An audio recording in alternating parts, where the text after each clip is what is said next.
আসসালামু আলাইকুম, আমি মোহাম্মদ জাকিরুল ইসলাম।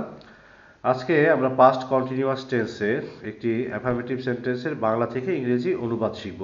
বাক্যটি হচ্ছে, আমরা নদীতে সাঁতার কাটছিলাম, বা এটাকে সাধু ভাষায় দুইভাবে প্রকাশ করা যায়। সেটা হচ্ছে, আমরা নদীতে সাঁতরাইতেছিলাম, আমরা নদীতে সাঁতার কাটছিলাম। তো কিভাবে চিনবো যেটা পাস্ট কন্টিনিউয়াস টেন্স? বাংলা থেকে ছিলাম এর আগে কাটা, এই কাটার যে ধাতু, কাটের নিচে হসন্ত আছে, কাটছিলাম, তো এটা বোঝা যাচ্ছে অতীতকালে চলছিল।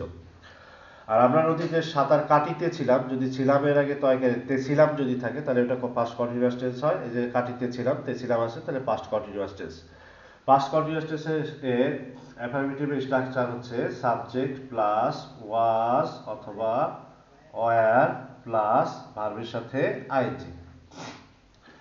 তো এখানে আমরা ইংরেজি হচ্ছে উই, নদী ইংরেজি হচ্ছে রিভার, এর আগে তে থাকার কারণে একটা ইন বসবে, আর রিভার একটা কমন নাম, তাই এখানে একটা দা।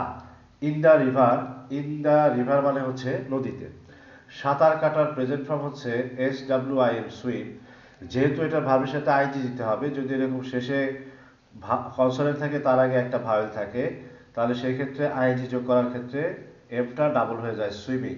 তাহলে সুইম থেকে সুইমিং লিখতে গেলে যে একটা এম ডাবল লিখতে হয়, সেটা মনে রাখতে হবে। তো স্ট্রাকচার অনুযায়ী যদি দেখি, বাক্যের সাবজেক্ট হচ্ছে উই, আর উই এর সাথে ওয়াজ বসে না, বসে হচ্ছে were. We were swimming in the river.